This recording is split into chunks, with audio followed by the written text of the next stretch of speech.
नमस्कार सगळ्यांना, स्वागत आहे परत एकदा सर्वांचं आपल्या आवडत्या चॅनलवरती. तर आर आर बीमध्ये ज्या ज्या विद्यार्थ्यांनी एन टी पी सीला अर्ज केला असेल, तर अशा सर्व विद्यार्थ्यांना माहिती असेल की त्यांची जी एक्झाम होणार आहे, त्यांची एक्झाम मार्चमध्ये होणार आहे, असं आर आर बीनं टेंटेटिव्ह एक्झाम डेट काल दिलेली होती.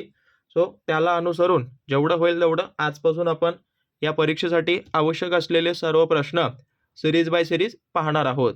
सो आजच्या या सिरीजमध्ये आपण जे परीक्षेला आलेले प्रश्न आहेत PYQ, तर अशा सर्व प्रश्नांची चर्चा आपण या ठिकाणी करणार आहोत. आणि मागच्या सेशनला 2025ला ज्या काही एक्झाम झाल्यात, ओके, तर त्या एक्झाममध्ये जे ऑलरेडी परीक्षेला अगोदर आले होते तेच रिपीट झालेले आहेत. सो जेवढं होईल तेवढं PYQ प्रश्नांचा सराव करा. आणि माझ्याकडं 8 अशा प्रश्नपत्रिका आहेत, ज्यातून सर्व गणित आणि बुद्धिमत्तेचे प्रश्नांचे प्रकार, त्यानंतर जी केचे रिपीटेड क्वेश्चन वगैरे ॲड केलेले आहेत आणि जे लेक्चर वगैरे अपलोड केलेत ना, त्या सर्वांची PDF सुद्धा अवेलेबल आहे. कॉन्टॅक्ट करून द्या. आणि हे जे काही स्टडी मटेरियल आहे ते घ्या आणि आजपासून स्टडी करा. ओके, सो हा माझा नंबर आहे. सो पाहूयात आजच्या सिरीजचा हा पहिला प्रश्न, ज्याच्यामध्ये विचारले की मुंबई अहमदाबाद बुलेट ट्रेन प्रकल्पाअंतर्गत पहिली समुद्राखालील बोगदा कोठे आहे किंवा कोठे बांधण्यात वगैरे आला. तर लक्षात ठेवा, ठाणे खाडी जी आहे ना, तर या ठिकाणी हा बोगदा बांधण्यात आलेला आहे.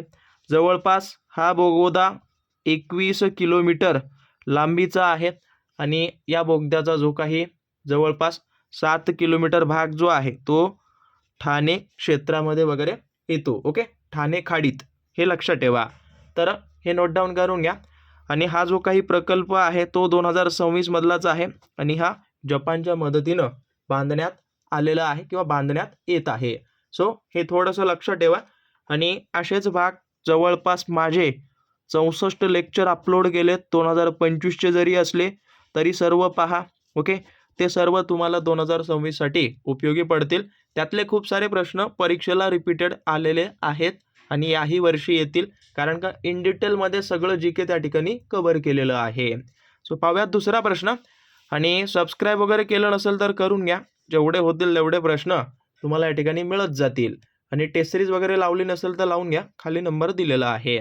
परत हा 2025ला आलेला प्रश्न होता, ज्या काही सप्टेंबरमध्ये एक्झाम झाल्यात ना त्यांच्या. तर कर्कवृत्त भारताच्या कोणत्या 2 ईशान्येकडील राज्यामधून जातं, अशा पद्धतीने विचारलंय.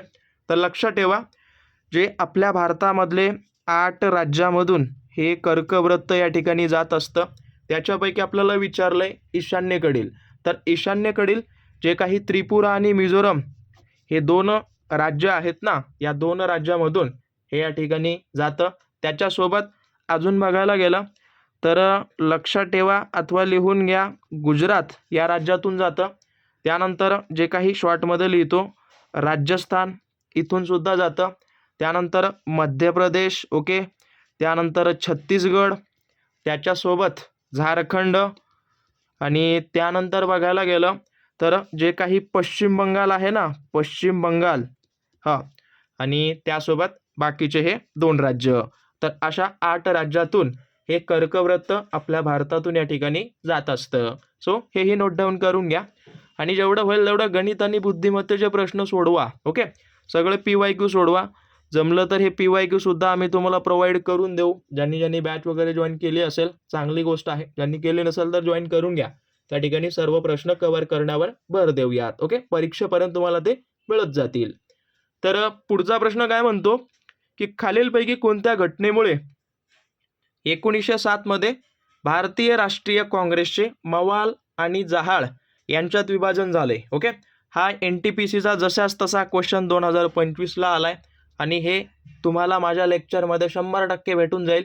सगळे लेक्चर पहा आणि ज्यांनी पाहिलं असेल त्यांना माहिती असेल, हा प्रश्न जशाच तसा मगाशी ज्या गेल्या वर्षी झाल्या त्याच्यामध्ये आलाय. ओके, तर सुरतचं जे काही अधिवेशन भरलं होतं त्या अधिवेशनामध्ये यांचं हे विभाजन झालेलं होतं.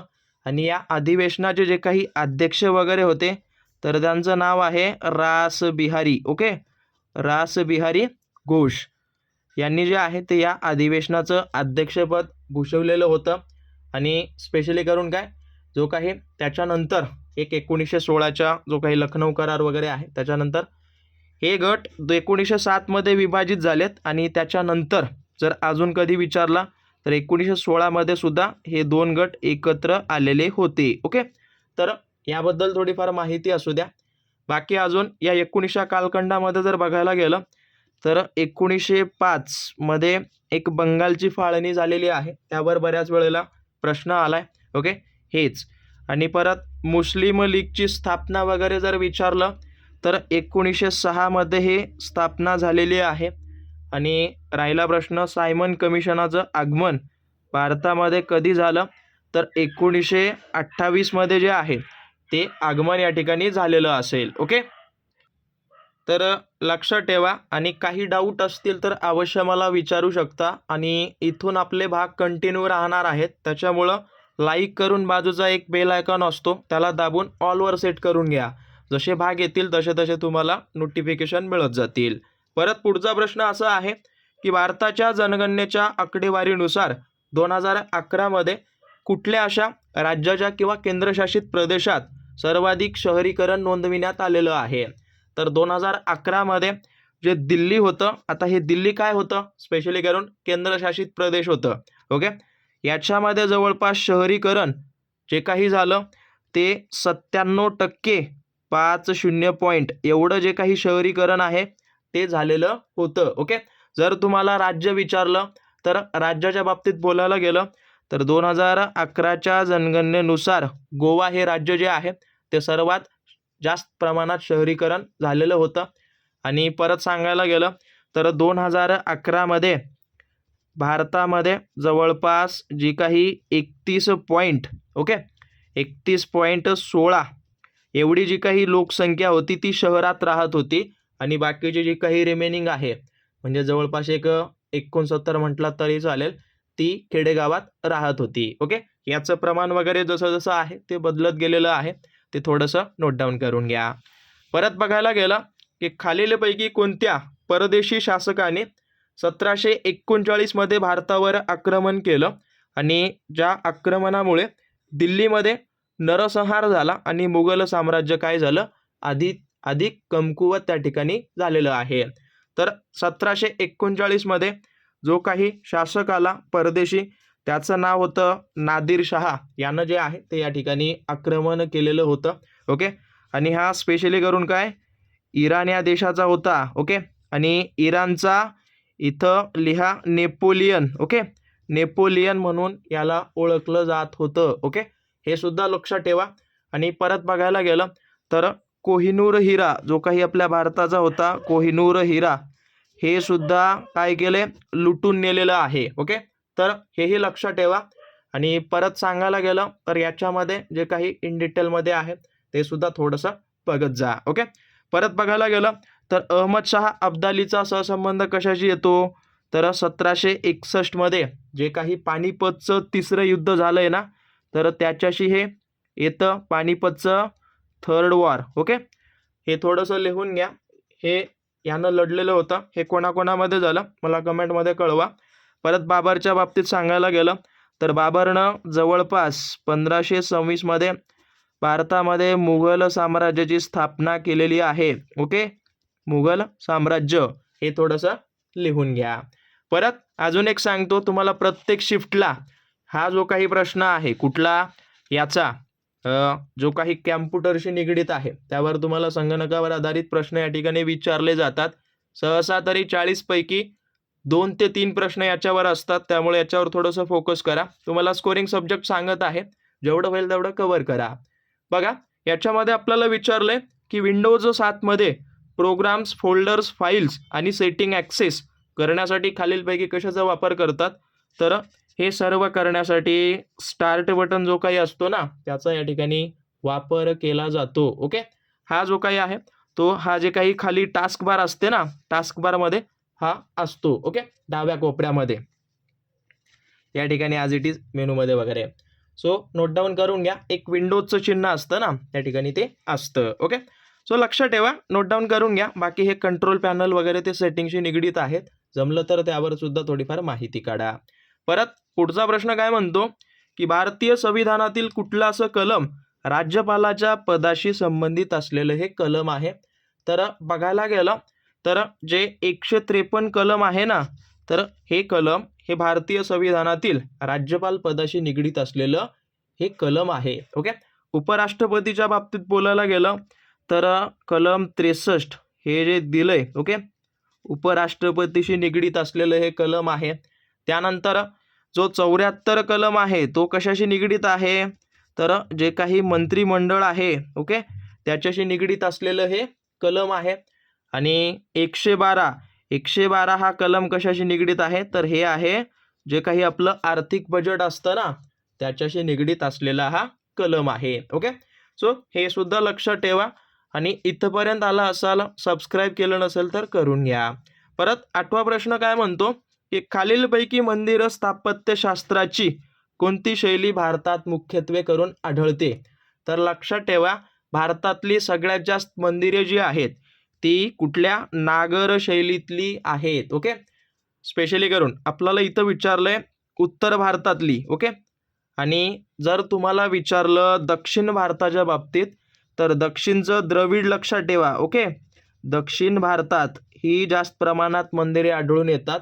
आणि परत बघायला गेलं तर लक्षात ठेवा, नागर प्लस द्रविड या दोन्ही शैलीतील मंदिरांना किंवा हे दोन्हीही शैली एकत्रित मिक्स केलं तर काय वेसर शैली किंवा स्थापत्य शैली निर्माण होते. ओके. तर हे सुद्धा लक्षात ठेवा, या दोन्हीचं मिश्रण असलेलं जे काही मंदिर असतं त्याला वेसर शैलीतील मंदिर म्हणतात. याचं उत्तर आहे नागर. हे थोडंसं लक्षात ठेवा, परत अजून कन्फ्यूज पडू नका. परत बघा 9वा प्रश्न की राजेंद्र चोल प्रथम डॅशमधील पुनरुज्जीवित श्री विजय साम्राज्यावरील त्याच्या नौदल मोहिमांसाठी ओळखला जातो. ओके. तर स्पेशली करून सांगायला गेलं तर राजेंद्र चोल जो आहे तो इंडोनेशियामधील, ओके, इंडोनेशियामधील पुनरुज्जीवित श्री विजय साम्राज्यावरील त्याच्या नौदल मोहिमांसाठी ओळखला वगैरे जातो. हे थोडंसं लक्षात ठेवा. ओके.